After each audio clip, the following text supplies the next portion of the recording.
નમસ્કાર. શક્તિસિંહે ચોંકાવ્યું ગુજરાત. લોકસભા બેઠકના કોંગ્રેસ ઉમેદવાર નિલેશ કુંભાણીના ઉમેદવારી ફોર્મને લઈ વિવાદ શરૂ થયો છે. જેમનો ફોર્મ રદ થવાથી સંભાવના શક્તિસિંહે જણાવ્યું કે ભાજપ હાર ભાળી ગયું છે એટલે અમારા ઉમેદવારોને દબાવે છે. ભાજપે 4 સમર્થકો પર દબાણ કરી ફોર્મમાં સહી નથી કરી એવું લખાણ લખાવ્યું છે.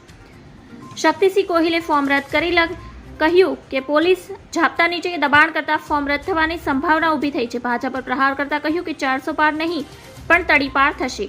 ડોક્ટર મનીષ દોશીએ કહ્યું કે ટેકેદારોની અરજી મામલે અમે લીગલ કામગીરી કરીશું, પરંતુ સુરત બેઠક પર કોંગ્રેસના ઉમેદવારના ટેકેદારોનું ખોટું તંત્ર ઊભું કર્યું છે.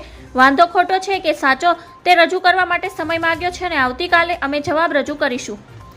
કાયદા પ્રમાણે અમને સમય આપવાની ફરજ પડી છે. કોંગ્રેસના ઉમેદવારોની ચૂંટણી લડવા માટે રોકવામાં આવે છે. ભારતીય ચૂંટણી પંચ કેમ કોઈ પગલાં ભરતું નથી અને તંત્ર ભાજપના આદેશ પર કામ કરે છે કે શું?